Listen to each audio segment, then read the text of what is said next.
Hello everybody. It's been about 12,000 miles since the last valve adjustment, which is the interval for the valve adjustment on the OM617. As far as I could tell, there's debate. Some say 10,000, some say 15,000. I think John Wood says that you could do even as high as like 20,000 or more.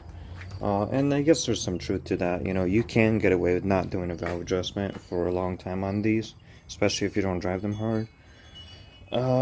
I prefer to do it every 12,000 miles. It fits in with my oil changes. I just did an oil change on it, so I'm gonna do it. So the code valve adjustment spec is, well, it's over here.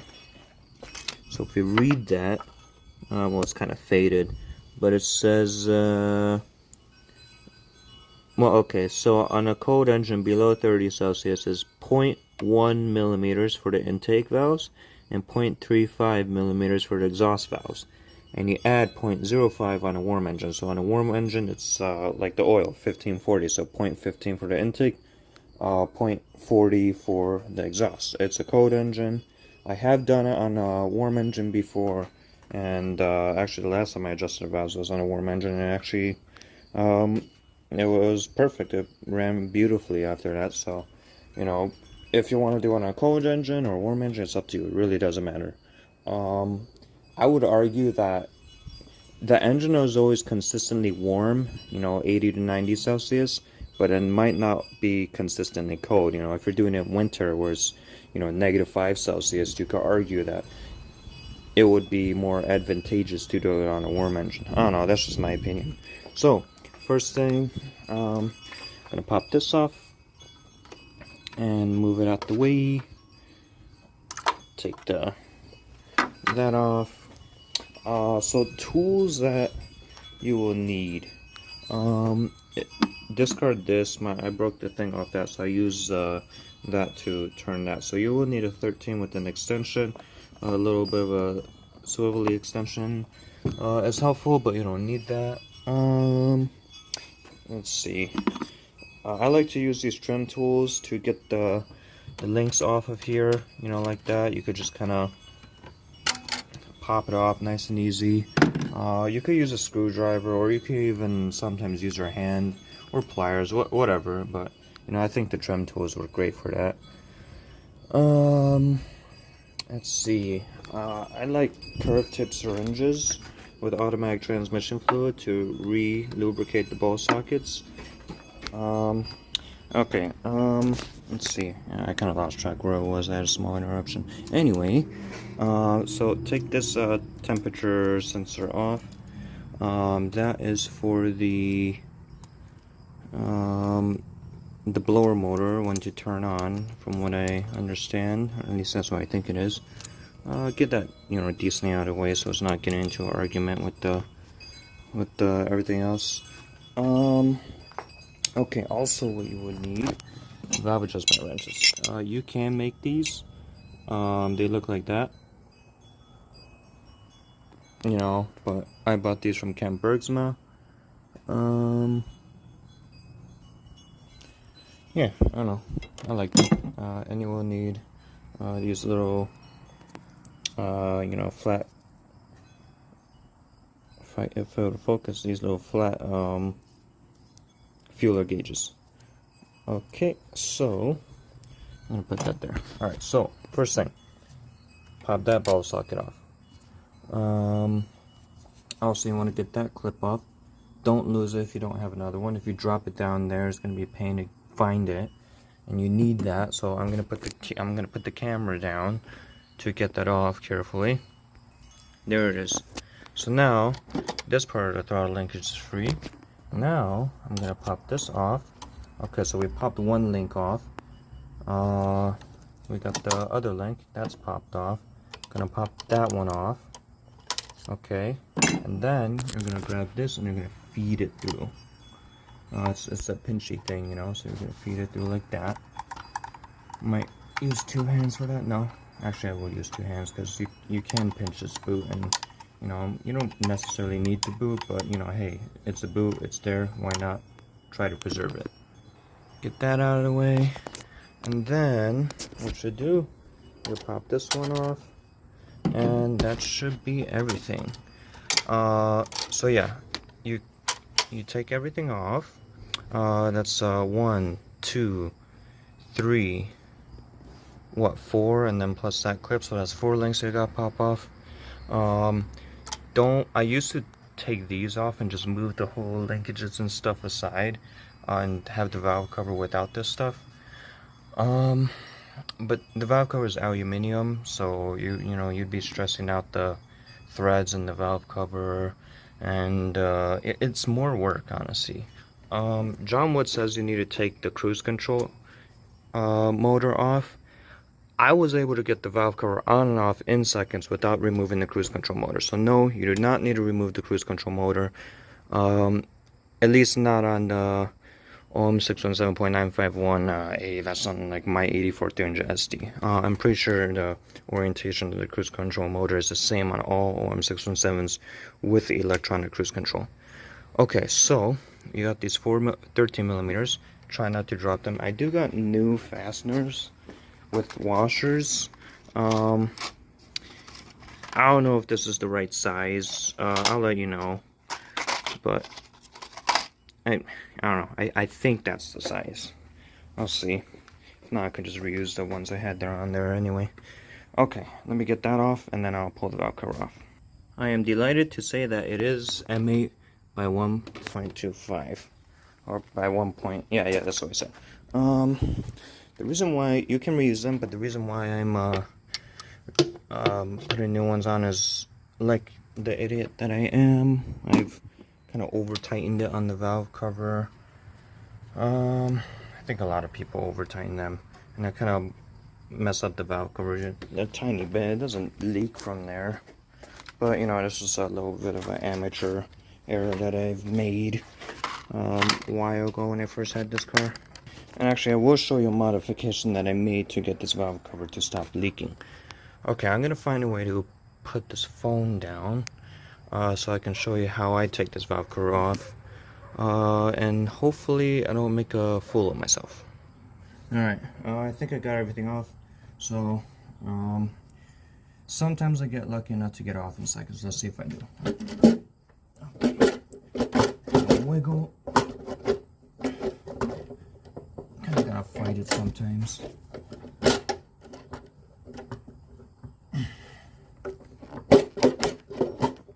Okay. Make sure you don't force the injector lines around. And then if you notice how I'm tilting it like that, that's the secret. You kind of tilt it in this weird way, like that. You see that? And then it comes right off. Easy peasy lemon squeezy. I kind of struggle because I don't know, sometimes I just struggle with it, but nope, you don't have to take the cruise control thing off. Let me put this down. Okay, here's my engine with almost 200,000 miles. Looks pretty clean, I would say. The camshafts are in good shape. Yeah, it's just dirty, isn't it? Yeah, it's nice. And you can use this as an opportunity to line up. There's a marking on the cam. You can actually see it. Okay. Let's see. You see that marking? Oh, of course the phone had to switch the cameras. Okay. See that marking there? Hold on. Let me get the focus going. Alright, well, anyway, there's a marking on the cam. There's an indentation. If you look on the center of the screen, there's an indentation there.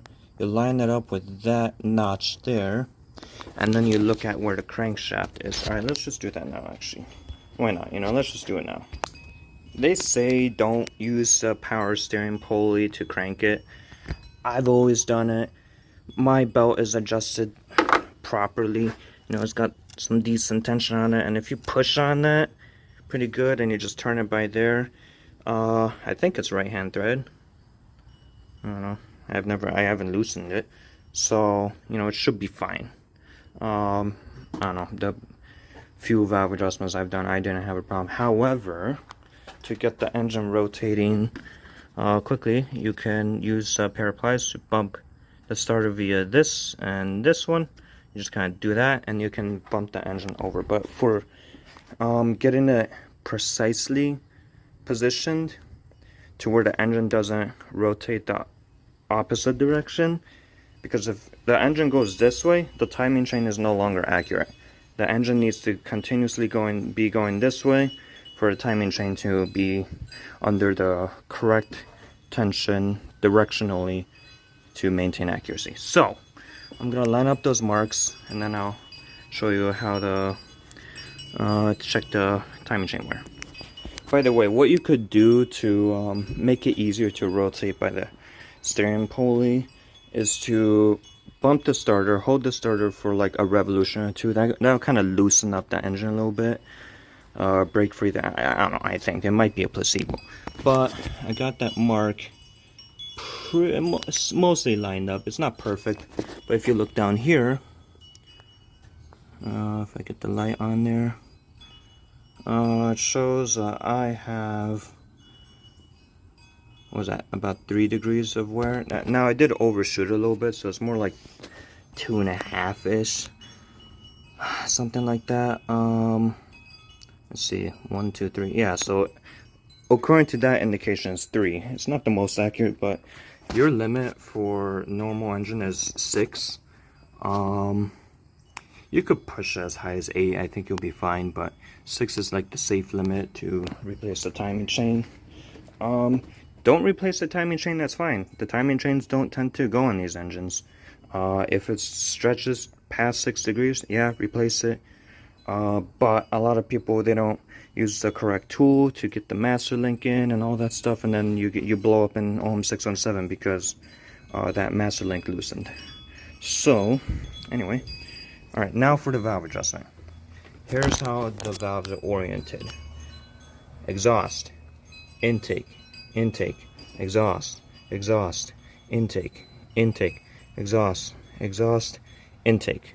The first valve is exhaust, and you know, you got each cylinder. Cylinders are like that. Boom, boom, boom, boom, boom. It's a reverse flow head, so they have them going the same direction. Okay, so I'm going to orient the camshaft into the correct position. The proper orientation of the camshaft is for load to be either vertical or slightly to the right. And the engine rotates this way, by the way. So I'm going to bump the starter. Try to do it with one hand. And you can, it's fine if the engine goes this way. All you're doing is lining up the cam. As long as the cam is lined, it doesn't matter how the timing chain is. Do not rotate the engine backwards. You can cause the timing chain to jam if you go past, like, let's say 30 degrees, going the other way. So don't, if you overshoot it, just go around again. Trust me. Okay, so I might be a little bit dumb at this because I'm using one hand filming. Okay, you see that? Okay, so as you can see, I actually got that perfectly set. So now that valve is ready to be measured. So I'm going to get my feeler gauge, and it should have medium tension. If your valves are super duper loose, you still will feel tension, and you might be inclined to think, oh, hey, you know, it's set properly. No, it should require a little bit of effort to push it through, but not a lot of effort, you know. You kind of got to experiment with the loose valve to get kind of a baseline of what that should feel like, and then you can know, okay, so something that's a little bit more than that is about right. So it should be about medium tension, I would say. So I'm gonna get the correct feeler gauge. I bought these ones from AutoZone. The most precise one is gonna be 0.356. Let me double check that. Yeah, so in this case, 0.356 is gonna be the one to use. Wipe it clean with the rag, and I like to kind of dip it in the oil a little bit just to lubricate it before pushing in. And see, you know, I'm pushing decently, and that valve needs to be adjusted. So the way this adjustment works, I wonder if I could put my phone down here. Well, okay, I'll just show you. Okay, so the top nut is the adjustment nut. The bottom nut is the lock nut. It is normal threads. So what you do is you hold your upper wrench. You gotta pick which one it is. You might choose one facing the other way, depending on how it is. You know, you gotta kind of mess around with it, and then you figure out which ones fits best. You might have to alternate the wrenches as you're adjusting it, but you can get, you know, you'll get it done. You'll get it done. So you hold one wrench on the adjustment nut, and then you go clockwise to bring the lock nut away from the adjustment nut, and then you can make your adjustment. Now the valve might rotate. If it does, you can just like jam a screwdriver somewhere over there, or pry bar or something like that. You know, because it may rotate. I haven't had it rotate on this engine, but it isn't impossible. So I'm gonna do that. See how I got that on there? Now I am spinning them, but the whole shebang is rotating basically because it's still tight. So what I'm gonna do is I'm gonna take this lower one, I'm gonna go that way while holding this one still. Because remember, that's the adjustment nut. Okay, I'm gonna loosen now. Alright, so now that it's loose, I'm gonna have to take this off, and I might switch it with this. You gotta kind of experiment. Keep an eye where that adjustment nut is and the valve, because what I gotta do is I gotta bring that adjustment nut as well as the lock nut down, and you know, they cannot come in contact with each other or you might rotate the whole valve. Okay, so I'm gonna bring it down a little bit, not a lot. It's probably just gonna go about that much, and then I'll check it. Okay, so in the past, I've noticed that as I tighten it, the adjustment might change slightly, and where I thought it was good, it might change. So, you know, you can loosen that lock nut, and you can hold one hand, your right hand, for making your adjustments, and then you can use your left hand to adjust as you go. And when you get it perfect, make sure that when you tighten it, that lock nut does not move. You might have to move this so that the slack is eliminated, and then you gotta carefully and precisely tighten that lock nut so that that adjustment nut does not move as you tighten it in relation to the valve, and you gotta hope that the valve also doesn't move during that process.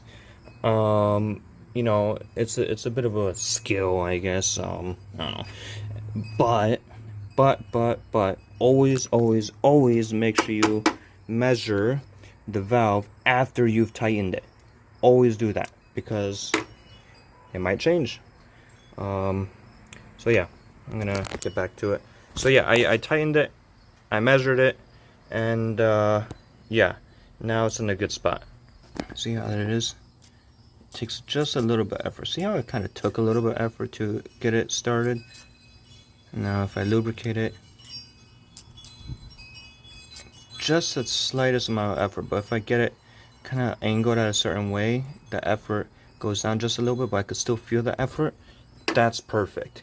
The intake is harder because it's more precise of a measurement, so you might spend some more time on the intake valves. However, the intake valves don't get as hot, so they don't always need adjustment. Yeah, you might not adjust the intake valves for like 30,000 miles. You know, it depends. The exhaust ones are the ones that change a lot more rapidly. So you could grab like a paint marker, like a window marker or plate or whatever, and mark the valves that you've done, or write on a paper the valves that you've done.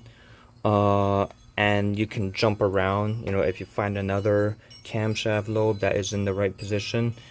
I don't like doing it that way because I don't have a marker with me, and I don't feel like writing on a piece of paper, so I'm just gonna go down the line like that. I do gotta pay attention to which one though, so I'm gonna get started on this intake valve. I'll show you that one, and then that'll be the last one that I'll show you, because it's the exact same going down the line. So I'm gonna bump the starter like so. Make sure the engine's clear. By the way, if you have a warm engine, it may start. It may start as you're bumping it with the starter, and then as it builds vacuum, the vacuum shutoff valve will shut the engine down once it's developed vacuum. On a cold engine, it's unlikely. You know, you're not glowing the engine, but you know, if you're cranking it enough, you might cause it to start. So, engine's clear. Alright, so I got it set like that. Still needs to move a little bit. So I'm gonna grab my croissant wrench, and I like to put tension on the thing, but on the pulley, but I'm holding the camera and it's not slipping. Alright, see that? I got it just about where I want it. So I didn't need to hold that tension and it worked out. Sometimes I do. Okay, so now I'm ready to adjust the intake, so now I'm going to switch that and adjust it. You gotta keep track of which valve is which and which one you've adjusted. There's that. Field focus. By the way, you can also use 4th thou and 14 field focus, 14 or 15 thou. This is a turbo engine, by the way. The non-turbo engines, I believe, have 1030 on their adjustments versus 1035, or 0.1, 0.35 versus 0.1, 0.30. But this is a turbo engine, so it's 0.1 and 0.35 millimeters. Okay. You know, it's requiring just the slightest amount of effort. I might end up regretting adjusting this, but I'm gonna adjust it just towards slightly tighter, just slightly. It is a lot more precise of an adjustment on the intake one, so I'll get to that. See, I got it to where the upper one is perfectly where it is, and I was paying very close attention to where that upper one is, and it still ended up being just a little bit too tight. So you see that? Always measure after adjusting. I'm gonna have to adjust it again slightly. Alright, look at that. Just a little bit of effort. I got it perfect. I think that's the best I've ever gotten an intake valve. I did have to do it like 5 times, but I got it perfect. Yay. Alright, so the next one is an intake valve. I'm gonna keep my eye on that valve the whole time so I don't forget, because as soon as I move it, that valve, you know, that the camshaft is kind of letting me know which one I just adjusted, but I'm gonna have to keep an eye on that third valve cam to make sure I don't forget which one it was. I bumped the starter once and it ended up, you know, falling in the perfect spot. Again, the timing chain, you know, it can go back a little bit.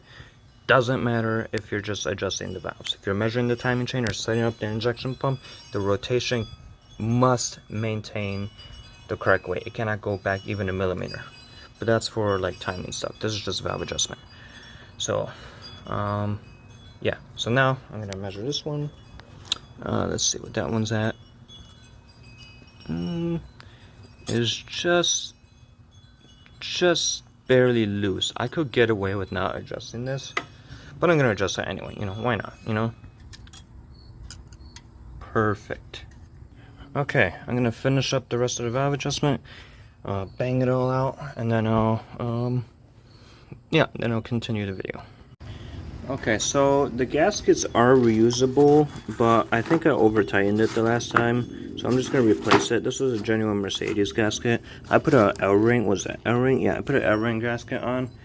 I think it probably fits better than the Mercedes ones. I don't know. It seems to fit nicer.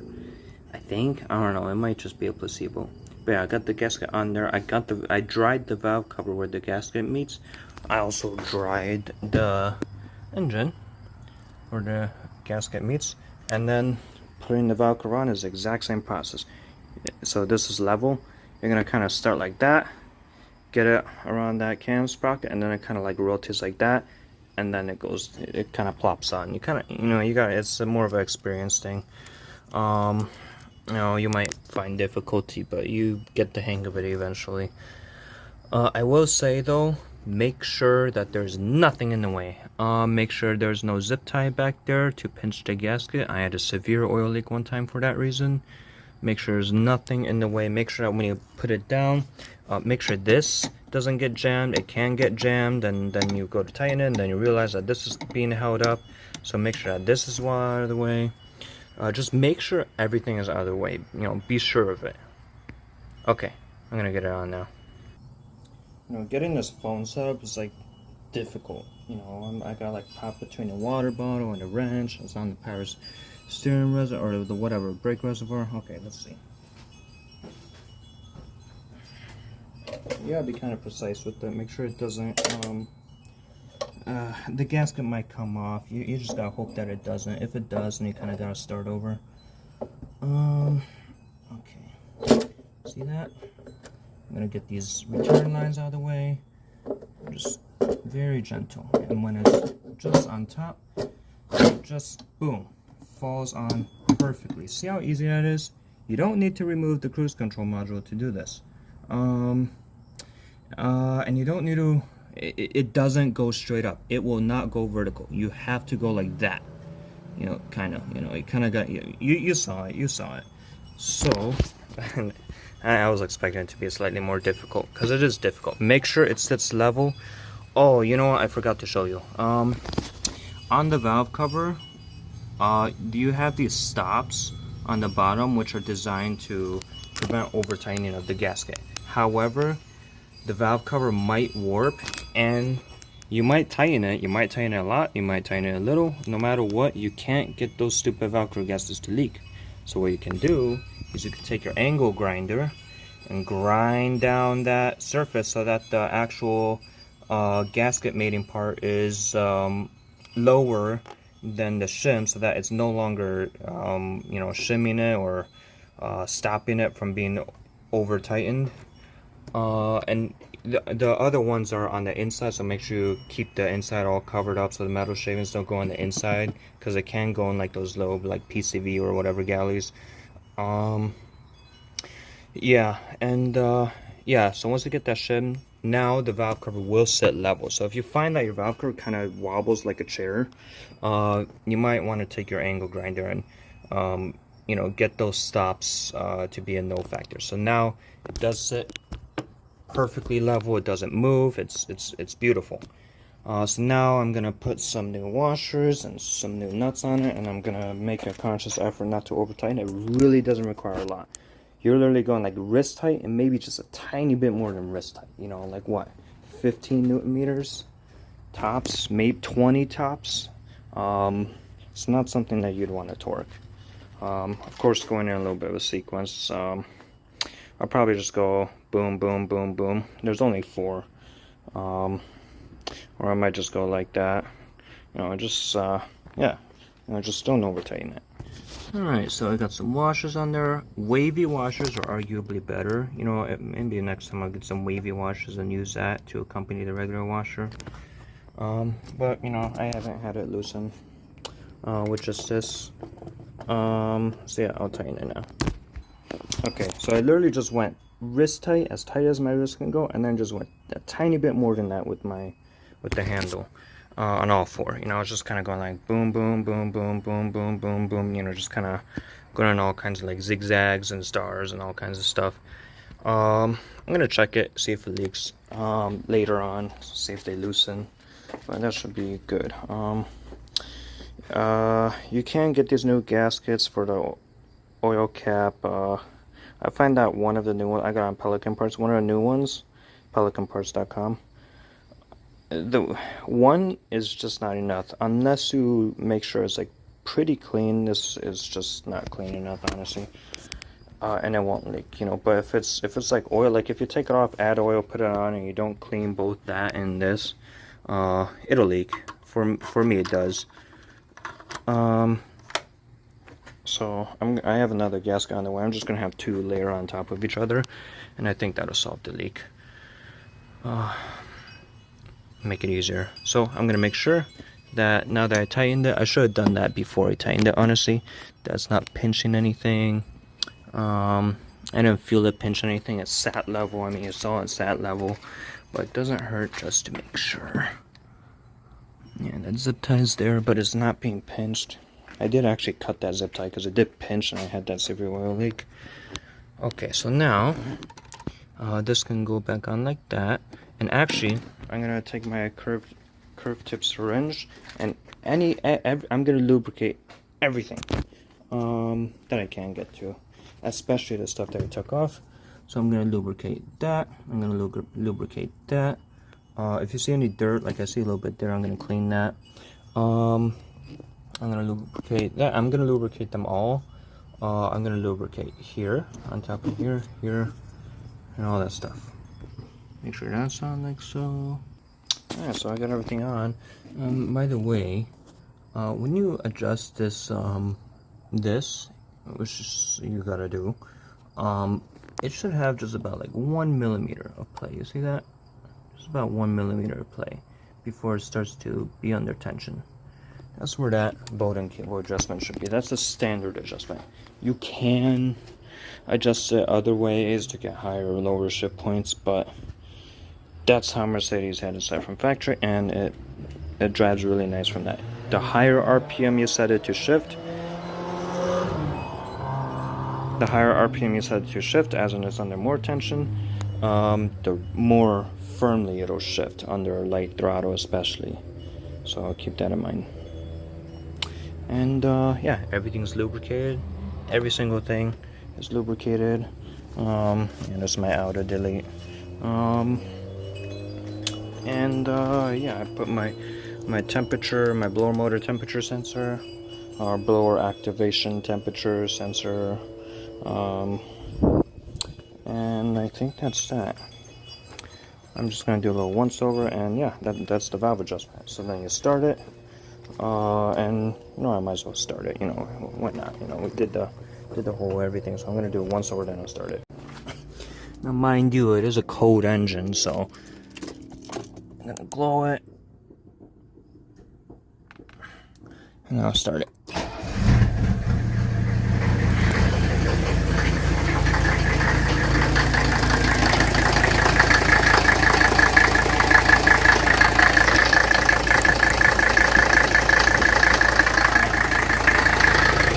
Pretty smooth. It actually runs smoother when it's hot than when it's cold. It's kind of interesting.